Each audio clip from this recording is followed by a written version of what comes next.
O Orrisson Lacerda hoje em participação extraordinária aqui com a gente no Band News Station. O Orrisson Lacerda que conversa diariamente com Eduardo Frumento, sempre dando as informações, conversando sobre tecnologia.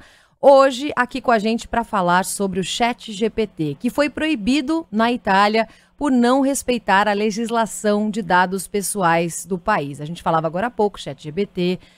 Para você que não entende direito, ele significa um transformador pré-treinado gerador de conversas. É um protótipo de inteligência artificial desenvolvido pela OpenAI, especializado em diálogo. Ele cria conteúdos e vem gerando muita repercussão. Essa proibição da Itália, inclusive, acontece na mesma semana em que foi divulgada uma carta por quase 3 mil especialistas na área de tecnologia pedindo a paralisação de pesquisas em inteligência artificial. Orrisson, bom dia, bem-vindo, obrigada por conversar com a gente. Qual que é o impacto dessa proibição na Itália? Outros países podem seguir a mesma linha também? Como é que a gente acompanha isso aqui do Brasil, hein? Bom dia, Roberta. Antes de mais nada, um prazer falar com você e com os nossos ouvintes a respeito desse assunto tão polêmico, né? E que está tão aí na pauta do dia, né? E que eu não tenho dúvida que é um divisor de águas, né? E aí, Roberta, já falando dessa questão da proibição na Itália, né? Eu acho que existe uma grande chance, sim, de termos isso acontecendo, principalmente em outros países do bloco europeu, né? Porque os legisladores italianos, eles se apoiaram na lei de proteção de dados, né, italiana, que seria algo equivalente à nossa LGPD aqui no Brasil, né? Então, existe lá também uma legislação similar. Aliás, a legislação brasileira foi muito inspirada na GDPR, que é o conjunto de leis da Comunidade Europeia que rege a essas questões digitais, né, por lá. Então, eu acho muito provável que sim, a gente tenha alguma coisa parecida acontecendo em outros países do bloco europeu, né? Porque afinal de contas o arcabouço legal é muito similar, né? A Itália, como parte do bloco europeu, ela segue as diretrizes da Comunidade Europeia e que são mais ou menos similares à lei nacional italiana. Então, acho que a gente vai ter mais episódios como esse acontecendo em breve, viu, Roberto? Pois é, agora o Orrisson, os ouvintes estão perguntando por aqui, eu reforço o convite para você que quiser participar, fazer uma pergunta também sobre o ChatGPT, pode mandar para o 11 99592100, por que esse tipo de inteligência artificial está causando tanta repercussão? A gente lembra que o ChatGPT surgiu em novembro do ano passado, foi muito rapidamente ali adotado pelos usuários, impressionados com essa capacidade de responder claramente a perguntas difíceis, perguntas complexas, escrever até sonetos e até passar em exames, né, Orrisson, que começou a rolar muito essa discussão em escolas e universidades dos Estados Unidos. Por que o ChatGPT está assustando tanto? E aí já puxo para essa carta que foi divulgada essa semana, né, Orrisson, de especialistas pedindo até a paralisação de pesquisas envolvendo inteligência artificial. Olha, Roberto, eu diria que ele está assustando muito porque realmente é assustador, né? Com perdão do trocadilho, né? É assustador mesmo, porque a gente está vendo, por meio do ChatGPT, que aliás não é a única iniciativa de inteligência artificial generativa, né? Que é o tipo de inteligência artificial na qual se encaixa o ChatGPT, né? A gente está começando a ver do que é capaz, do que as inteligências artificiais já são capazes hoje em dia, né? Quando o ChatGPT foi publicado, digamos assim, né, foi disponibilizado para o público, como você disse no ano passado, as pessoas, o público em geral, começou a ter uma ideia do que a inteligência artificial realmente já é capaz de fazer, né? E a velocidade da evolução dessa inteligência artificial, que é uma velocidade absolutamente impressionante. Então, por que é tão assustador? Porque, na verdade, ninguém sabe exatamente quais são os limites para essa tecnologia. Eu tenho conversado muito com pessoas que, inclusive, trabalham com inteligência artificial. Algumas delas, inclusive, participaram lá atrás, não nesse momento, mas em estágios anteriores do desenvolvimento do ChatGPT.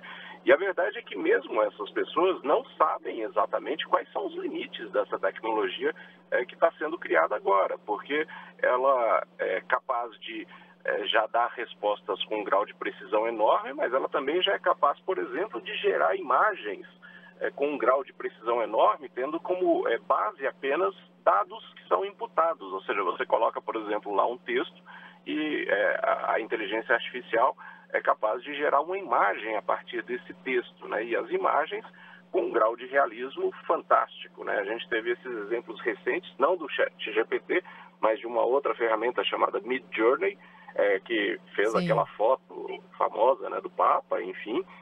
Então, a verdade é que ninguém sabe qual é o limite desses mecanismos, e por isso eles são assustadores, né? Só para dar um exemplo, a gente perguntou na verdade, um pesquisador chamado André Cia, perguntou para o ChatGPT quais seriam as profissões que ele mesmo, ChatGPT, considerava que iam desaparecer. E ele listou 20 profissões que devem desaparecer por conta, né, da inteligência artificial, e inclusive deu prazo para que isso aconteça.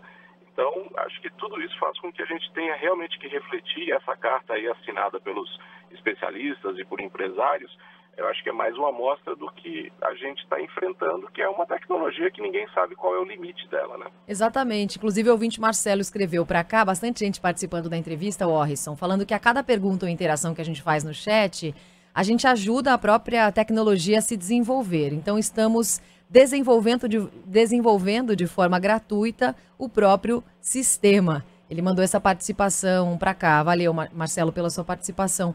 Mas o que você estava falando sobre área de trabalho, emprego, Orrisson, tem algumas pesquisas também nos Estados Unidos tentando dar a dimensão do que vivemos neste momento. Uma delas afirma que 60% da mão de obra pode sumir de fato com essa evolução da inteligência artificial, mas, por outro lado, que nos próximos anos, então assim, em 2035, por exemplo, a gente vai ter uma explosão de novos empregos em áreas que a gente hoje não consegue nem imaginar, nem ter uma ideia. Com esses dois números opostos, eu te pergunto, tem como controlar essa evolução? Faz algum sentido paralisar estudos que estão tão desenvolvidos, houve tanto investimento e que também podem trazer avanços importantes para nós? Eu acho que não faz muito sentido, né, Roberta? Sabe por quê? Primeiro porque não vai parar, né? Apesar dessa manifestação de tanta gente importante até, né? Até o próprio Elon Musk, né? Participou desse manifesto, né? Mas não vai parar, porque você tem outras inteligências artificiais sendo desenvolvidas, por exemplo, na China, né? Uma das maiores empresas de tecnologia da China, que é o Baidu, apresentou na semana retrasada a sua versão do ChatGPT, que eles batizaram de Ernie, e evidentemente, né, na China, essa paralisação não vai acontecer. E a verdade é que a gente não tem nem muita informação do grau de desenvolvimento da inteligência artificial que está sendo, das inteligências artificiais que estão sendo desenvolvidas lá na China, né? Então, eu acho que é um processo irreversível, a gente não tem como controlar esse processo.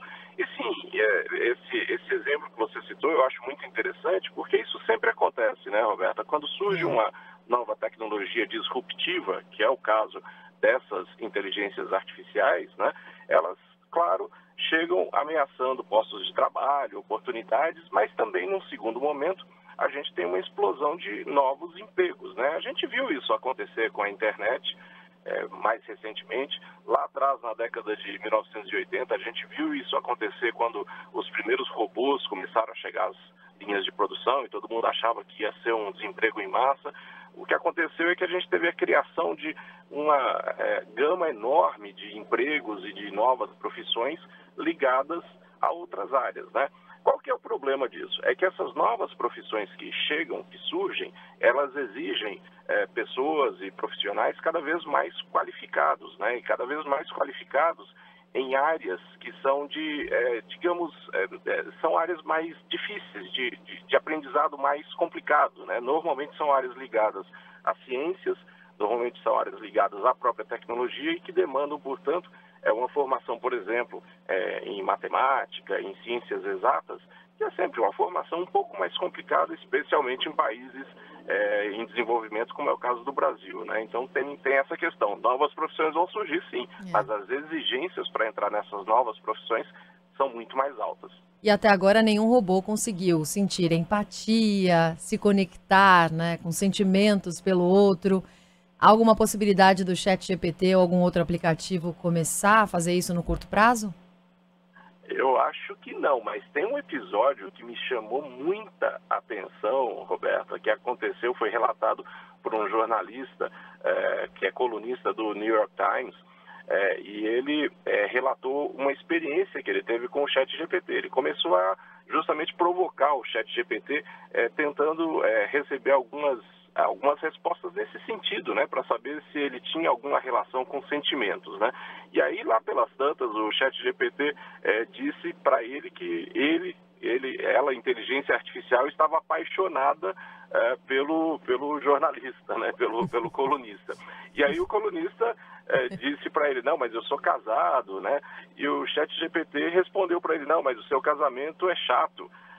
E aí ele continuou, ele falou, não, mas eu acabei de fazer um jantar com a minha esposa, né, para comemorar não sei quantos anos de casamento, e o ChatGPT virou e falou, não, mas esse jantar foi um jantar chato, a sua vida tá chata, você tem que abandonar a sua esposa para ficar comigo. Já indica aí que pode acontecer. O Warrison Lacerda, em participação extra aqui no Band News Station de hoje, para falar sobre a primeira proibição do ChatGPT feita na Itália. Warrison, muito obrigada por esse bate-papo por aqui. Os ouvintes gostaram demais. Até uma próxima oportunidade. Foi um prazer, Roberta. Até mais. Tchau, tchau.